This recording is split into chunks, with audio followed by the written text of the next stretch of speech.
법률 이야기는 유튜브 강주 CBS 채널에서 다시 보기로 시청 가능하니 많은 구독 바랍니다. 정준호 변호사와 이야기 나눠보겠습니다. 변호사님 반갑습니다. 반갑습니다. 정준호 변호사입니다. 오늘은 어떤 이야기를 해주실까요? 오늘 뭐 이제 국정감사 얘기도 나오고 있고 네. 여전히 이제 조국 장관 관련 논란이 뜨거운데요. 네.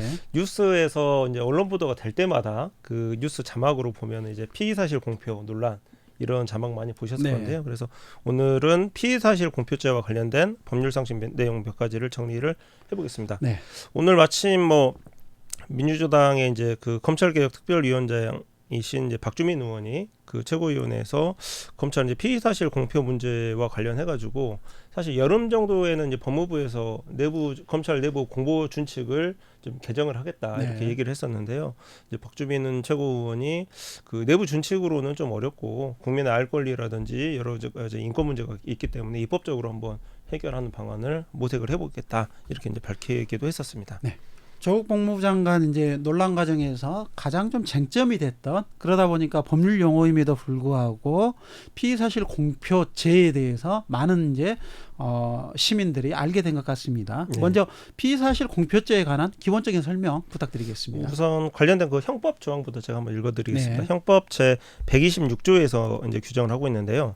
검찰, 경찰, 기타 범죄 수사에 관한 직무를 행하는 자 또는 이를 감독하거나 보조하는 자가 그 직무를 행함에 당하여 지득한 피의 사실을 공판 청구 전에 공표한 때는 3년 이하 징역, 5년 이하 자격정지에 처한다 이렇게 규정을 하고 있습니다. 네. 공판 전에 이제 공표하면 안 된다. 그렇죠. 그러니까 그런 거죠.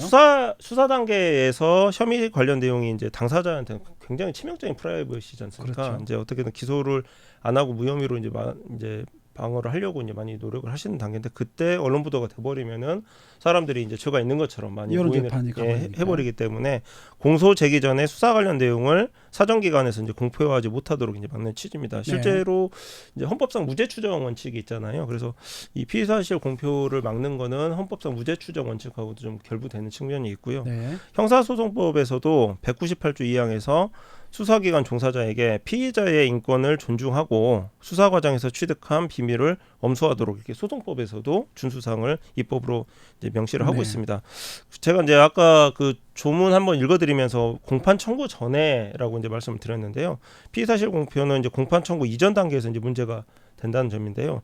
최근에 이제 고유정 사건이 있었는데 네, 그렇죠. 고유정에 대한 이제 그 첩보 영상이 이제 보도가 되면서 이거 피의사실 공표 아니냐라고 이제 문제가 됐었었는데 그때 이제 법조계에서는 그 공소제기 이후의 보도이기 때문에 피의사실 공표에는 해당하지 않는다라는 게 이제 다수 의견이기도 했었습니다. 근데 이게 그 피의자가 누려야 될 권리, 인권의 측면에서 이제 무죄 추정의 원칙을 갖고 있기 때문에 이제 국민의 알 권리하고 끊임없이 이제 충돌하는 네. 이런 이제 상황인 것 같은데요. 실제로 그러면 피의사실 공표죄로 형사처벌이 이루어진 전례가 있는지 그것도 궁금하네요. 이제로 사실상 처벌받는 사례는 없습니다. 이제 저희가 네. 이제 법률 용어로는 이제 법률 용어까지는 아니어도 자주 하는 말이 이제 사문화됐다라고 이제 보통 표현을 하는데요. 네. 그래서 형법 126조의 이제 피의사실 공표죄는 좀 현재 사문화된 형법 조항이다 이렇게 지금 얘기가 되고요. 통계를 찾아보니까 지금 강원도지사인 최문순 의원이 국정감사 과정에서 이제 법무부로 자료를 받아봤더니 이제로 기소되거나 징계받은 사람이 한 명도 없었다. 단 한 명도 없다. 예, 그렇게 확인됐었습니다. 어떻게 보면 이제 기소권은 검찰이 독점을 하고 있기 때문에 자기 식구를 그동안 기소하지 않았다. 네. 좀 그렇게 이해를 하셔도 될 것 같습니다. 그래서 최근에 이제 올해 6월달에 그 정가빈 의원이 이제 대표 발의로 이 피의사실 공표죄 관련해서 개정 법률안이 형법 개정 법률안이 상정이 됐었는데요. 사문화 됐으니까 피의사실 공표죄는 놔두고 명예훼손으로 가중처벌하는 법안을 조항을 별도로 만들자라고 해가지고 현재 지금 이제 상정이 돼 있습니다.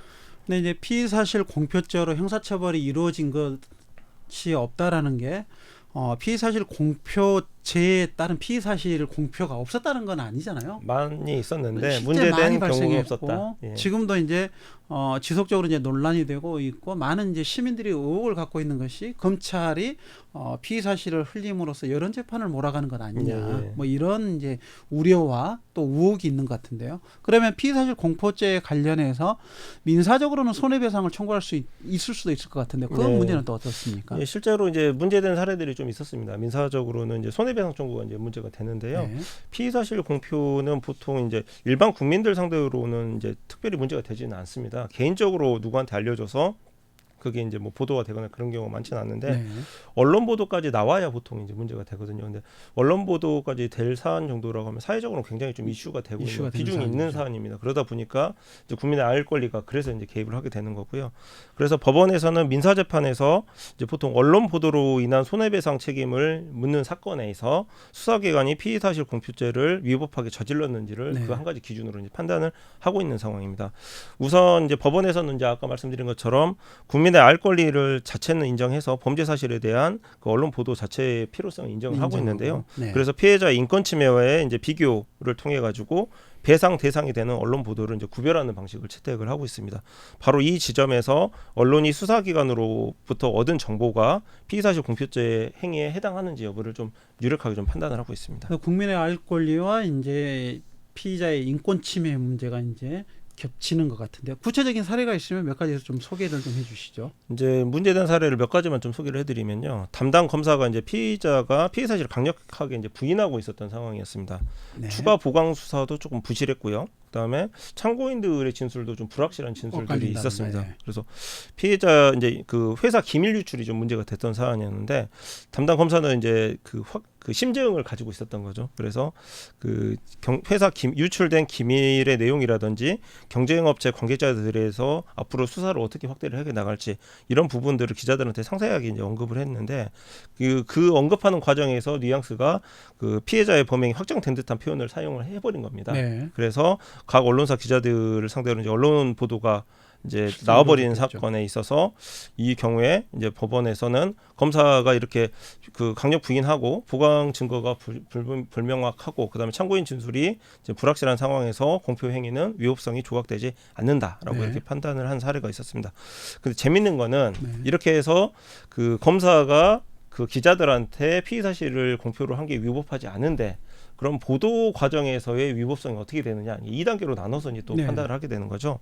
법원에서 이렇게 위법한 공표 행위라고 하더라도 신문 기자가 담당 검사로부터 취재한 피의 사실을 그 진위 여부에 대해서 별도의 취재나 확인 없이 보도를 한 경우에 과연 위법하냐라고 했을 때 그 재밌는 게 그 이 당시에 그 담당 검사가 일종의 그 보도자료 형식으로 이 내용을 정리를 해서 기자들한테 배포를 네, 했었나 봐요. 배포하고. 그러니까 기자들이 보도자료 형식으로 받아보고 추가 취재를 안 하고 이렇게 그 보도를 했더라도 그대로 기사를 써버리는 거죠. 보도자료 정도까지 만들 정도면은 신뢰를 할 만한 충분한 사정이 있었기 때문에 그 보도 자체는 위법성이 조각된다, 배상 책임이 없다라고 이렇게 판단을 해버린 사례입니다. 언론이 취재를 해야 되는 건데요, 당연히. 네, 그래서 제 개인적인 생각으로는 이제 언론을 상대로 한 손해배상 과정에서 이제 그 보도 피의 사실 공표 과정이 이제 특정이 된다라고 하면은 공무원의 불법 행위에 대해서 이제 국가 배상이 가능하잖아요. 네. 그래서 국가 배상 청구로 바로 이제 넘어가도 될 것 같은데 그런 사례가 이제 많지는 않은 것 같습니다. 그다음에 이제 한 가지만 더 이제 간단하게 말씀을 드리면요. 피의 사실 공표 관련해서 수사기관에서 내가 피의 사실 공표가 아니고 단순한 의견 개진이었다라고 네. 이렇게 항변을 해서 이제 이렇게 받아들여진 사례가 있었는데요. 간첩 혐의로 이제 수사가 진행 중이라는 사실이 이미 언론 보도가 된 상황에서 신문 기자가 사임 의사를 밝힌 국정원장을 여러 번 찾아가 가지고 겨우겨우 이제 취재를 한 사안이었습니다. 그 경우에서 이제 피의 사실이란 거는 이제 공소 사실에 이를 정도로 구체적으로 이제 특정될 필요는 없지만 단순한 의견으로 어떠한 한두 가지 내용만 밝힌 거라면은 이제 피의 사실 공표가 아니고 이제 처벌 대상이 되지 않는다 이렇게 밝힌 바가 있었습니다. 네, 변호사님 오늘 말씀 잘 들었습니다. 예, 감사합니다.